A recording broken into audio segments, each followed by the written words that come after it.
Tuhan bersamamu. Inilah Injil suci menurut Matius.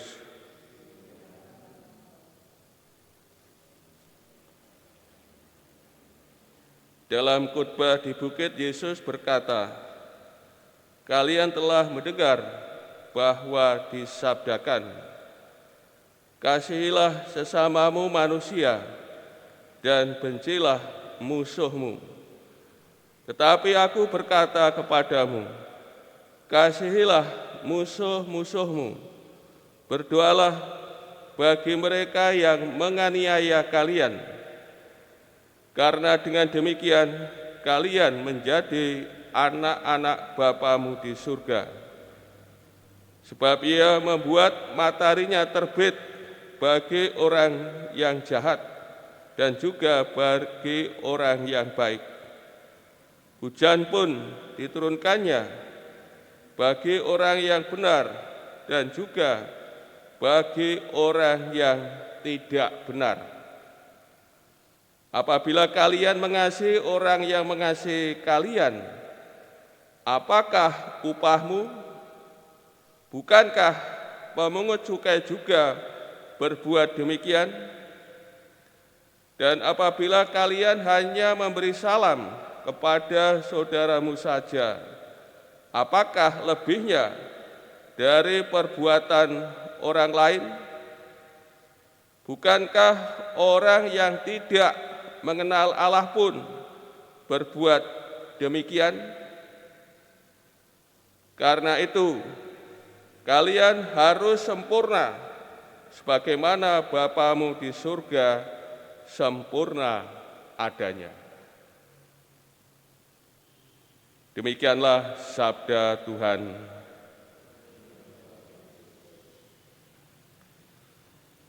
Saudara-saudari, yang dibicarakan, dibahas Tuhan Yesus dalam bacaan Injil hari ini merupakan bagian ke-6 atau bagian terakhir dari hukum yang digenapi oleh Tuhan Yesus yang dibawa ke arah kesempurnaan.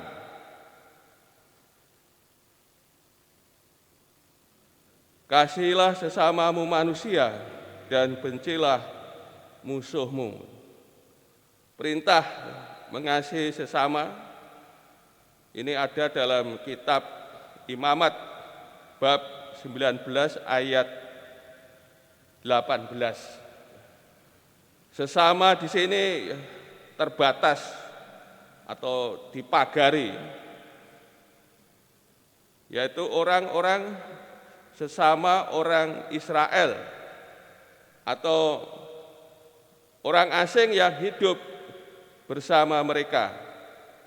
Ini yang harus dikasihi, yang sifatnya terbatas, sesama ini dipagari.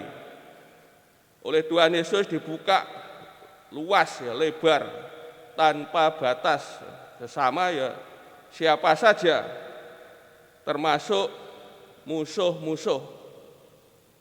Kalau dalam kitab Taurat, ya, dalam Imamat sesama itu dibatasi oleh Tuhan Yesus. Pagar ini dilepas, dibongkar, sehingga sesama itu ya kategorinya ya sangat luas, terbuka untuk siapa saja, ya, termasuk musuh.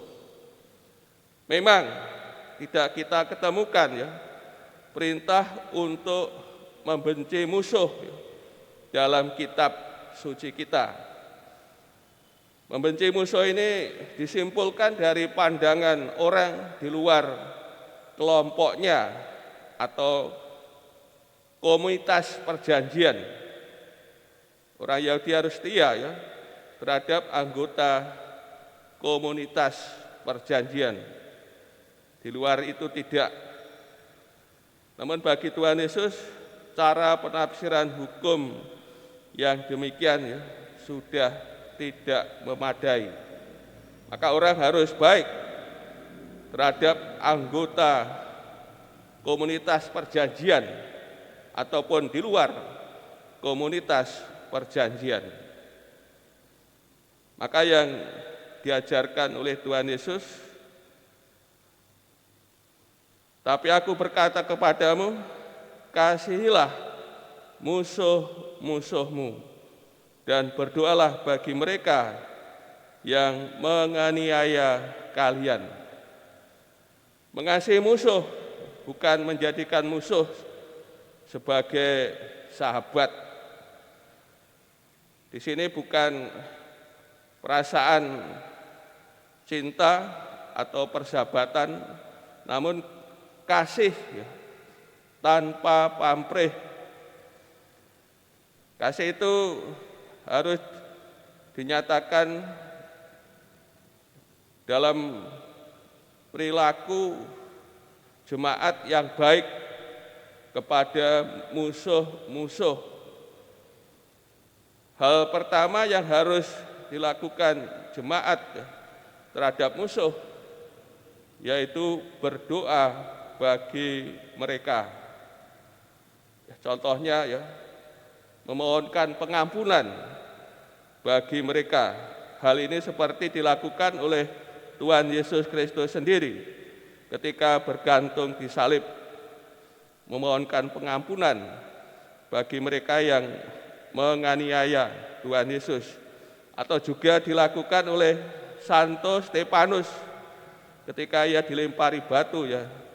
Sebelum Santo Stefanus mati juga berdoa bagi mereka. Saudara-saudari yang terkasih, dengan membawa damai ya, seperti ini, kita murid-murid menjadi anak-anak yang mencerminkan Bapa di surga. Ya, kasih Bapa ya, tanpa batas ya, tanpa pamrih, baik kepada siapa saja ya. Bagaimana ia menerbitkan matahari atau akan menurunkan hujan, ditujukan kepada siapa saja, ya, tidak dibatasi ya, bagi orang benar saja, namun juga bagi orang yang tidak benar juga. Saudara-saudari kasih, perintah untuk mengasihi musuh diberi motivasi oleh Tuhan Yesus dengan beberapa pertanyaan. Apabila kalian mengasihi orang yang mengasihi kalian, apakah upahmu? Bukankah pemungut cukai juga berbuat demikian? Dan apabila kalian hanya memberi salam kepada saudaramu saja, apakah lebihnya dari perbuatan orang lain? Bukankah orang yang tidak mengenal Allah pun berbuat demikian? Dan ajaran di sini oleh Tuhan Yesus dibulatkan, disimpulkan, kalian harus sempurna sebagaimana Bapamu di surga sempurna adanya. Saudara-saudari yang kasih, bahwa kasih Bapa ya tidak ya mengenal batas, tanpa pamrih. Ya, kasih Bapa baik kepada siapa saja. Maka kalau kita ini mau menjadi anak-anak Bapa di surga, harus berbuat seperti yang dilakukan oleh Bapa kita.